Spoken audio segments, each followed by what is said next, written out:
It's probably not right to have a favorite website, but I do have a couple. This is one of them right here called DaFont.com. DaFont is a great website in that you can find all kind of cool fonts that you can make some really awesome projects with. You know, you've got like old school fonts, you've got different styles of font like typewriter, stencils, retro. You can just come up with some really amazing stuff with these different fonts that are out there. I use them a lot with Adobe Illustrator. I use them a lot with SolidWorks. I just use them a lot with the projects that I create, particularly, you know, in Photoshop or in other things that I'm trying to make or other things I'm trying to create.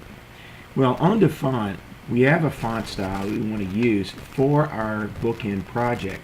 I'm going to go ahead and search for it. It's called College, C-O-L-L-E-G-E.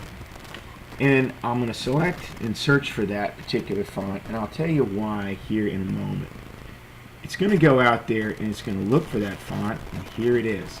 It's College by Matthew Welch. He's a good font designer. I like his stuff.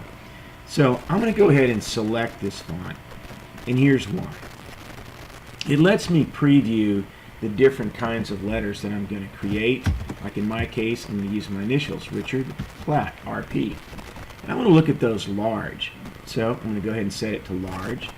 And if you notice when you scroll down here, you've got different kinds of ways you can view the fonts that you're looking at. So let me go ahead and submit this, and let's see what it comes up with.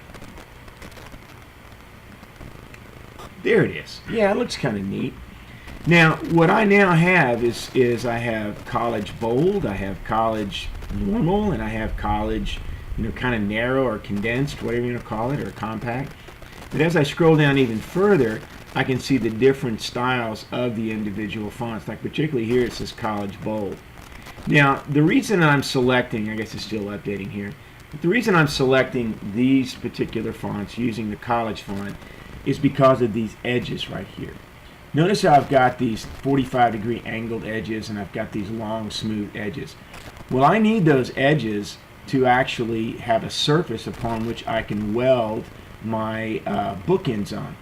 Now, in this case, I have the weld actually be this part right here. It will be this connector piece will butt up against the vertical steel part upon which I'm going to weld on.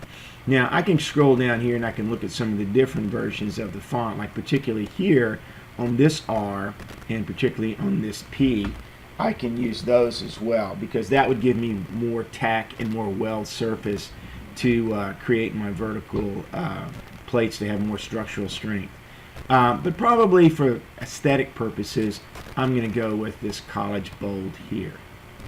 So your computer that you're using here at school should have this font loaded. If it doesn't, go ahead and select the download, call me over, and I'll make sure the font gets loaded correctly on your computer. If you don't have, if you're at home and you're working on this project or you have your own computer, go ahead and download this font. I've never had any problems downloading these fonts with any kind of malware or viruses or anything like that. It's always been pretty clean. So good luck, get those fonts downloaded, and we'll take it to the next level.